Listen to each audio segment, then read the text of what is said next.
جی ہاں، اگر آپ کو سن کر حیرت ہو رہی ہے تو کوئی بات نہیں، لیکن سچ یہی ہے کہ انسان دو چیزوں سے بنا ہے، جسم اور روح۔ جس طرح انسان کا جسم کمزور پڑتا ہے، انسان کا جسم بیمار پڑتا ہے، اسی طرح اس کی روح بھی بیمار ہوتی ہے اور اس کی روح بھی کمزور پڑ جاتی ہے۔ اگر ہم دھوپ، جاڑا، گرمی، سردی، صحرا، دفتر، کھیت، کھلیان، کہیں بھی کسی بھی چیز کی پرواہ کیے بغیر 6 گھنٹے، 8 گھنٹے کھڑے رہ کر اپنے جسم کی روزی کا انتظام کریں، لیکن جب رب کا بلاوا آئے تو ہم اس کے بلاوے پر لبیک نہ کہیں اور اپنے وقت میں سے 5 اور 10 منٹ اس سے بات کرنے کے لیے نہ نکال سکیں، تو سمجھ لیں کہ ہماری روح بہت کمزور ہو چکی ہے اور روح بہت ہی بیمار ہو چکی ہے۔ ہمارے پاس مال و دولت بہت ہے اور ہمارے آس پڑوس میں بہت سے غریب، محتاج، مسکین بھی رہتے ہیں۔ اگر ہم کبھی کبھی ہی صحیح لیکن ان کی ضرورتیں پوری کر دیتے ہیں، انہیں بھی اپنی خوشی میں شریک کر لیتے ہیں، پھر تو بہت اچھی بات ہے، اللہ کا شکر ادا کرنا چاہیے، ہماری روح صحت مند ہے اس اعتبار سے۔ لیکن اگر ہم ان کو بھولے ہوئے ہیں، ان کی ضرورتوں کا ہم خیال نہیں کرتے، ہم ان کی محتاجگی کے بارے میں کبھی سوچتے نہیں، تو پھر یقین کیجئے کہ ہماری روح کمزور ہو چکی ہے۔ ہمارے پاس دولت تو اتنی ہے کہ ہم بچوں کی سالگرہ، شادی کی سالگرہ، یہ ڈے وہ ڈے، ہر طرح کے ڈے منا رہے ہیں، لیکن ہم سے فرض حج ادا نہیں ہو رہا ہے، تو پھر دھیان دینے کی ضرورت ہے، کیونکہ ہماری روح بہت بیمار ہو گئی ہے، بہت کمزور پڑ چکی ہے۔ ہم قبرستان جا رہے ہیں لیکن ہمیں ہمارے قبر کی فکر نہیں ہو رہی، قبر والوں کا حق دینا ہمیں اہم نہیں لگ رہا ہے، قبر کو ہم صرف ایک کھودا ہوا گڑھا سمجھ رہے ہیں۔ روز اٹھتے جنازے بھی ہمیں نیک عمل پر آمادہ نہیں کر پا رہے ہیں، قبر کی تنہائی کا تصور بھی ہمیں نیکی کے راستے پر نہیں ڈال رہا ہے، تو پھر ہمیں دھیان دینے کی ضرورت ہے، کیونکہ روح بہت ہی کمزور ہو گئی ہے، روح بیمار پڑ چکی ہے۔ ہم کسی پر ظلم ہوتا دیکھیں اور ہم کو اسے ہاتھ سے روکنے کی طاقت ہے اور ہم اسے ہاتھ سے نہ روکیں، یا اگر مجھے ہاتھ سے روکنے کی طاقت نہیں تو ہمیں طاقت ہے کہ ہم اسے زبان سے روک سکیں اور پھر زبان سے روکنے کی فکر نہ کریں، اور اگر زبان سے نہیں روک سکتے تو دل سے بھی برا نہ سمجھیں، تو یقین کیجئے گا ہماری روح بہت ہی کمزور ہو چکی ہے، بہت بیمار پڑ چکی ہے۔ اگر ہمیں کوئی مالدار بلائے تو ہم دوڑے ہوئے اس کے دروازے پر چلے جائیں، لیکن اگر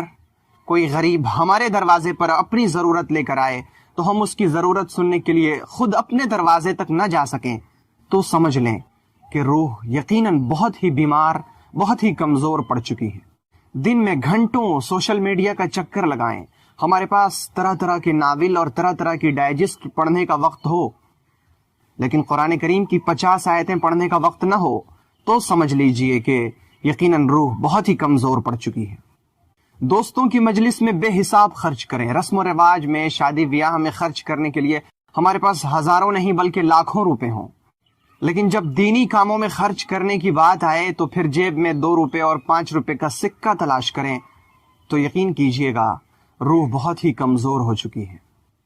دنیا میں رہنے کا خوب دل کرے، یہاں کی رنگینیوں سے لطف اندوز ہونے کا بہت من کرے،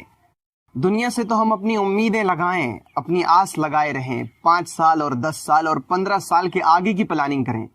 لیکن اپنے دین کے سلسلے میں فکر نہ کریں، اپنے بچوں کو دینی تعلیم اور دینی تربیت نہ دیں، انہیں بڑے بڑے اسکولوں میں تو داخل کروا دیں لیکن قرآن پڑھنا نہ سکھائیں،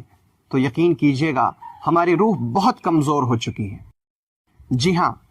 جب جھوٹ آرام سے ہم بولیں اور سچ بولنا ہمیں بھاری لگے، میوزک کو تو روح کی غذا سمجھیں، لیکن قرآن کریم سے رشتہ اور تعلق پیدا کرنا ہمارے لیے بہت مشکل ہو، تو یقین کیجئے گا کہ یہ روح کے کمزور ہونے کی بہت بڑی نشانی ہے۔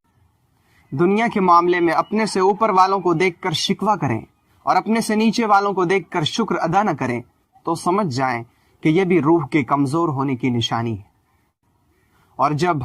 گناہ کر کے بھی دل بے چین نہ ہو، رب سے رشتہ توڑ کر بھی سکون کی نیند آئے، تو پھر یقین کیجئے روح بہت کمزور، بہت بیمار ہو چکی ہے۔ اور جس طرح ہمارا جسم بیمار پڑ جاتا ہے تو ہم فکر مند ہو جاتے ہیں، اس کے علاج کے لیے ڈاکٹروں کا چکر لگاتے ہیں، اور ڈاکٹر ہمارے لیے جو دوا اور جو غذا تشخیص کرتے ہیں ہم ان کا استعمال کرتے ہیں۔ میرے بھائی، جسم سے زیادہ روح کے علاج کی فکر کرنی چاہیے، کیونکہ جسم اور روح میں اصل تو روح ہے، اور جسم تو ایک برتن ہے جس کے اندر روح قیام کرتی ہے، جس کے اندر روح رہتی ہے۔ ہمیں روح کے علاج کے فکر کرنے کی ضرورت ہے، اور اگر روح کو مضبوط کرنا ہے تو ہمیں اپنے اندر محبت، قربانی، رحم، اخلاص، اللہ کا خوف، اللہ پر توکل اور بھروسہ، صبر، شکر،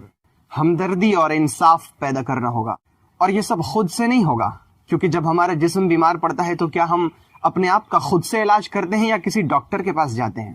جی ہاں، جب جسم کے علاج کے لیے ڈاکٹر تلاش کرتے ہیں اور اچھے سے اچھا ڈاکٹر تلاش کرتے ہیں تو پھر روح کے علاج کے لیے کیوں نہیں؟ روح کے علاج کے لیے بھی اس دنیا میں ڈاکٹر موجود ہیں، اور یہ وہ ڈاکٹر ہیں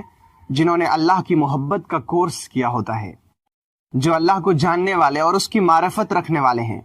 تلاش کیجئے، اپنے آس پاس تلاش کیجئے، وہ یقیناً مل جائیں گے۔ جائیں، ان سے رشتہ اور تعلق پیدا کریں اور اپنی روح کا علاج۔ اگر آپ کو یہ ویڈیو پسند آئی تو ویڈیو کو لائک کریں اور اسے اپنے دوست و احباب میں شیئر کریں، اور تازہ فکر سے جڑے رہنے کے لیے چینل کو ضرور سبسکرائب کریں، اور نئی ویڈیو سب سے پہلے پانے کے لیے گھنٹی کا بٹن دبائیں۔